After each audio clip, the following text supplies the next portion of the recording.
Hello दोस्तों, आज हम एक ऐसी जगह की बात करने जा रहे हैं जिसे हम land of beautiful glaciers, land of extreme weather, land of peace, land of snow covered and mystical mountains, land of timeless culture, land of pristine beauty and incredible natural landscape के नाम से भी जानते हैं। अभी कुछ दिनों से वहां हमने एक बड़ा पॉलिटिकल टर्मोइल देखा जिसमें कई लोगों को अपनी जान भी गंवानी पड़ी, बहुत से लोग इसमें घायल भी हुए। पहली बार यहां इस तरीके का वायलेंट प्रोटेस्ट देखा गया।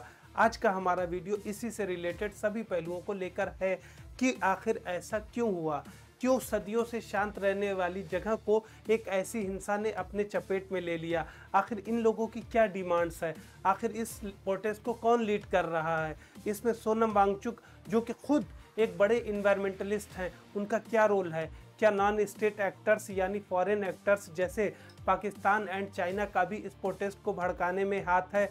जैसा कि हमारी इंटेलिजेंस एजेंसीज ने लगातार दावा किया है कि सोनम वांगचुक खुद कुछ पाकिस्तानी के साथ डायरेक्ट कांटेक्ट में थे, जिसकी बुनियाद पर उन पर एनएसए लगाकर अरेस्ट कर लिया गया है और उनके एनजीओ का एफसीआरए रजिस्ट्रेशन भी कैंसिल कर दिया गया है, जिससे अब उनकी आगे एनजीओ फॉरेन नेशनल से चंदा नहीं ले सकेगी।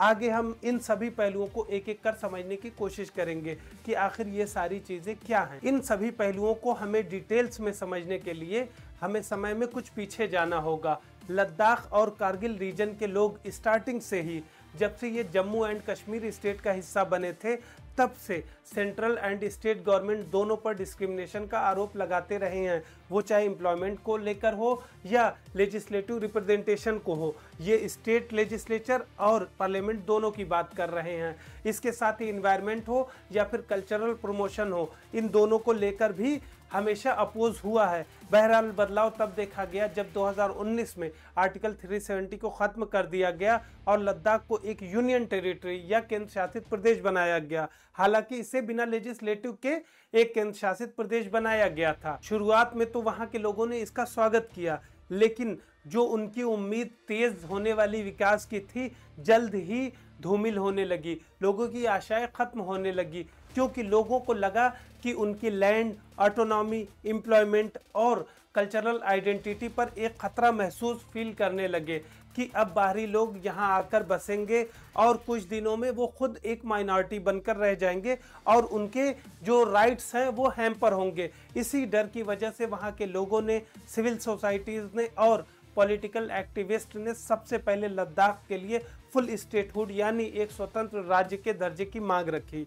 साथ ही लद्दाख की कल्चरल एंड सोशल ऑटोनॉमी को बनाए रखने के लिए इसे कॉन्स्टिट्यूशन के 6th शेड्यूल यानी 6ठी अनुसूची में शामिल करने की मांग की, जो अभी असम, मेघालय, त्रिपुरा और मिजोरम के जनजातीय क्षेत्रों के लोगों को ऑटोनॉमी प्रोवाइड करती है, जिससे उनके कल्चर, लैंड एंड रिसोर्सेज को प्रोटेक्ट किया जा सके। इसी अनुसूची के आधार पर ही आगे स्वायत्त जिला परिषदों या ऑटोनॉमस डिस्ट्रिक्ट काउंसिल का गठन होता है, जो स्थानीय कानून बना सकती है या एम्पावर्ड होती है और अपने क्षेत्र का प्रशासन भी देखती है। आपको बता दें कि इसमें सेल्फ गवर्नेंस में लेजिस्लेटिव, एग्जीक्यूटिव और जुडिशियल तीनों काम देखती है। इन मांगों को लेकर 2020 से 21 तक ये आंदोलन धीरे धीरे छिटपुट चलते रहे, लेकिन 2022 की शुरुआत से ही जब environmentalist, educator and social activist Sonam Wangchuk खुद, जो कि बॉलीवुड मूवी 3 इडियट के बाद बहुत ज़्यादा फेमस हुए, इस आंदोलन का एक प्रमुख चेहरा बनकर उभरे,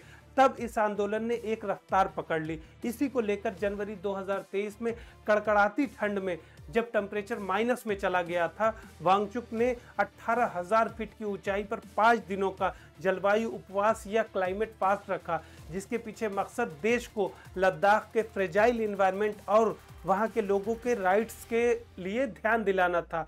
तब इस बात की चर्चा पूरे देश में हुई। सभी मेन स्ट्रीम नेशनल न्यूज़पेपर और चैनल्स ने इसको कवर किया। उसके बाद कुछ टाइम के लिए उन्हें नज़रबंद भी किया गया, जिससे विवाद और गहरा हो गया। उसके बाद कुछ समय के लिए शांति तो आई, लेकिन फिर मार्च 2023 में ही लेह और कारगिल की एकता के लिए यहाँ के लीडर्स एकजुट हुए। ये याद रखिएगा कि इससे पहले ट्रेडिशनली लेह और कारगिल में पॉलिटिकल सिनेरियो एक दूसरे से बिल्कुल अलग थे, लेकिन अब लेह एपेक्स बॉडी और कारगिल डेमोक्रेटिक अलायंस दोनों ने मिलकर एक ज्वाइंट कमेटी बनाई और कुछ मांगे रखी, जिसमें लद्दाख को पूर्ण राज्य का दर्जा देना, इसे कॉन्स्टिट्यूशन के 6 शेड्यूल यानी 6ठी अनुसूची में शामिल करना, लेह और लद्दाख दोनों के लिए सेपरेट पार्लियामेंट सीट की मांग की, यहाँ के लोगों के लिए जॉब्स और लैंड से रिलेटेड सेफगार्ड की अहम मांगे की, जिसको लेकर 2023 के अंत में केंद्र सरकार के साथ साथ कई दौर की वार्ताएं भी हुई, लेकिन कोई ठोस सॉल्यूशन नहीं निकला। आगे इन्हीं मांगों को लेकर यहाँ हंगर स्ट्राइक्स, रैलियां और कल्चरल प्रोटेस्ट और तेज हो गए। 2024 की शुरुआत से ही आंदोलन तेज होते गए। लेह और कारगिल दोनों जगह बड़े पैमाने पर प्रदर्शन हुए। इसमें फार्मर्स, स्टूडेंट, लोकल मॉन्क्स और महिलाएं सभी ने पार्टिसिपेट किया। हालांकि वांगचुक ने हमेशा गांधीवादी अहिंसक तरीकों पर यानी नॉन वायलेंस पर जोर दिया, लेकिन 24 से 26 सितंबर को आंदोलन ने एक हिंसक रूप अख्तियार कर लिया। कई सरकारी ऑफिसेस को प्रदर्शनकारियों ने जला दिया, वहां भाजपा मुख्यालय में भी आग लगा दी। इसमें कई लोगों की जान भी गई और बहुत से लोग बुरी तरह से घायल हो गए। हालांकि हिंसा के बाद सोनम वांगचुक ने अपना अनशन खत्म कर दिया, लेकिन इन्हीं सब के चलते बाद में उन पर NSA लगाकर अरेस्ट कर लिया गया और उनके NGO का FCRA लाइसेंस भी कैंसिल कर दिया गया। इसमें कुछ इंटेलिजेंस एजेंसी का कहना है कि इन हिंसक घटनाओं में पाकिस्तान का डायरेक्ट हाथ था। ये आगे आने वाला समय ही बताएगा कि एक्चुअल में वहां पर क्या हुआ था। अभी ये क्योंकि डेवलपिंग इश्यूज है, तो इसलिए किसी पर्टिकुलर कंक्लूजन पर अभी डायरेक्ट नहीं पहुंचा जा सकता। अब सवाल ये उठता है कि क्या लद्दाख की स्ट्रेटेजिक पोजीशन को देखते हुए उसे पूर्ण राज्य का दर्जा देना, जहां इसकी चाइना और पाकिस्तान दोनों देशों के साथ सीमा डायरेक्ट मिली हुई है, जो हमेशा एंटी इंडियन एक्टिविटीज के लिए जाने जाते हैं, एक गलत डिसीजन भी हो सकता है। वहीं दूसरी ओर राज्य का दर्जा न देना वहां के लोगों के राइट्स और कल्चरल एंड सोशल ऑटोनॉमी या ट्राइबल राइट्स को बनाए रखने में एक रुकावट भी पैदा कर सकता है। यहाँ हम फेडरल एट्रीब्यूट्स यानी संघीय विशेषताओं के साथ ही यहाँ के बदलते वल्नरेबल इन्वायरमेंट को भी ध्यान में रखना है, जो हालिया क्लाइमेट चेंज, ग्लेशियर्स के पिघलने, अचानक क्लाउड बस्ट या बादल फटने जैसी घटनाओं के बढ़ जाने और पहाड़ी राज्यों में हर साल बाढ़ का देखा जाना, ये सारी घटनाएं ऐसी हैं जिन्हें हम नज़रअंदाज नहीं कर सकते। बहरहाल आगे देखते हैं कि इसमें क्या होता है, क्योंकि इसमें लगातार डेवलपमेंट हो रहे हैं और सरकार से अभी भी बातचीत जारी है। अभी आगे जो भी अपडेट होते रहेंगे इसमें हम इसको डिस्क्रिप्शन में भी ऐड कर देंगे। तब तक के लिए